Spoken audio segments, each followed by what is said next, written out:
அன்னைக்கு ஒரு நாள் அப்படிதாங்க நம்ம கோயம்புத்தூர் விழாக்கு வஉசி பார்க்கு போனா அங்க ஒரு டபுள் டக்கர் பஸ்ஸுங்க.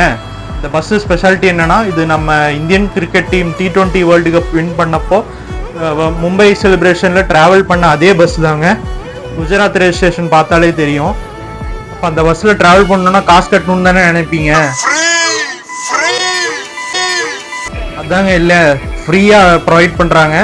இது வந்து நம்ம டிக்கெட் 9 வெப்சைட்ல போய் புக் பண்ணிக்கலாம். அப்போ நானும் நம்ம விஜய் அண்ணனும் அதை ட்ராவல் பண்ணலான்னு போனோங்க. செமையான எக்ஸ்பீரியன்ஸு. சின்ன குழந்தைங்கள்ந்து வயசானவங்க வரைக்கும் வராங்க. அதாவது சேஃப்டி ப்ரொவைட் பண்ணி ட்ராவல் பண்ணலாம். நிறைய வாலண்டியர்ஸும் இருக்காங்க ஹெல்ப் பண்ணுறதுக்கு. இங்கே பாருங்கள், டாப் வியூவில் நம்ம காந்திபுரம் பஸ் ஸ்டாண்டையும் பார்க்க முடியுது. நானும் டபுள் டக்கர் பஸ்ஸில் டபுள் டக்கர் பாலத்தையே தொட்டுட்டேங்க. அப்புறம் என்னங்க, இனி ஒரு வாரம் தான் இருக்குது. டிக்கெட் புக் பண்ணி வந்து ரைடை என்ஜாய் பண்ணுங்கள்.